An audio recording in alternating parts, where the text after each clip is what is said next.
Now, the First Minister says the Grangemouth oil refinery should be nationalised. The UK government took control of the British Steel site at Scunthorpe over the weekend. Now John Swinney says similar action should be taken north of the border to save jobs. Well, Dave Doogan is the SNP's energy security spokesperson at Westminster. Good morning to you, Mr Doogan. Thank you for joining us. Good morning, Laura. So what is it exactly that you would like to see done at Grangemouth now? Just outline it for us.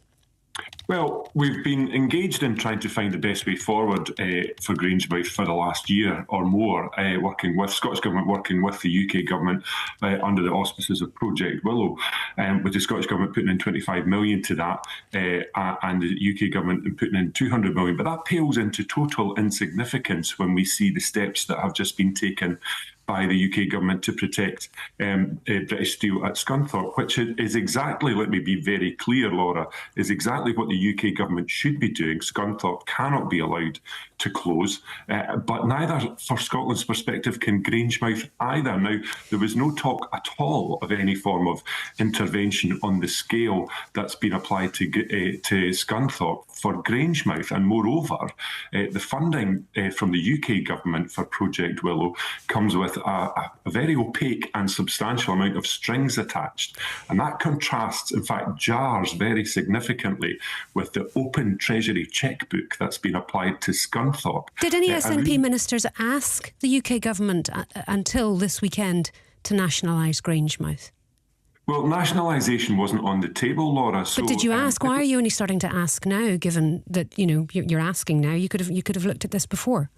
Well, that's precisely why. You know, nothing outside Scotland has been nationalised for as long as I've been active in politics. It's anathema to Westminster to nationalise anything. Well, that's not strictly true, is it? The Labour government started nationalising. Well, it started at GB Energy, and it's in the process of nationalising the rail industry. Well, GB Energy is a myth. It just exists. I don't want to go down those roads, but did you ask specifically?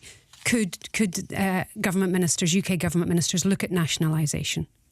What we asked for was substantial government intervention at pace in Grangemouth to protect it from closure. The clock is ticking on Grangemouth in the same way that it's ticking in Scunthorpe, and we weren't given anything. We weren't given pace, and we've been given some questionable funding from the UK Government to try and fund and stand up Project Willow. So the fact that the government have come out of the blue with a privatisation plan for Scunthorpe doesn't lay the blame at the feet of the SNP for not asking for it sooner.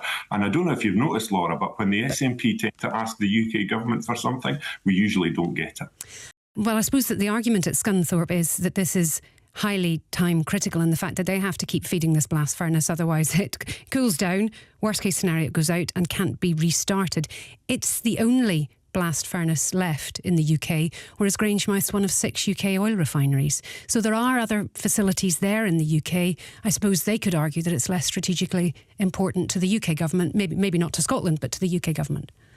Well, yes, and that speaks to the very clear cleavage that there exists in the so-called United Kingdom, that when it's a priority for England, or as they would call it, the United Kingdom, they'll move the funds and the resources of central government and the Treasury to protect that industrial priority and critical national infrastructure for England. They'll do that, no problem. But when it's critical industrial infrastructure for Scotland, they're very much less keen to help. They're very much less keen to support that critical element of the Scottish economy. Because I can guarantee you, if Grangemouth was in England, they'd be moving at pace to sort that out in the same way that they're doing at Scunthorpe. But because it's Scotland, they're quite happy to see it with her.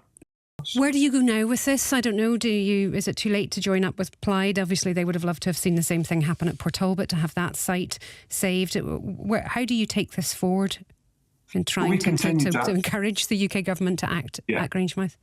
Yeah, of course. We'll continue to highlight the priority for Grangemouth. We'll ask for the same pace to be injected into Project Willow for some of the strings that have been attached to the 200 million they've applied to that priority to be removed or relaxed, so that we can move forward with something approaching the same pace at Grangemouth as the UK has applied to Scunthorpe, because time is against us. And it's not just Grangemouth, Laura. Scotland is way ahead on carbon capture and storage in Scotland, but where is the UK government chose to fund that? Is this just Merseyside and Teesside? Sorry to talk across you, but we are very tight on time. Is this just about the UK government nationalising Grangemouth, or could the Scottish government get involved there with that?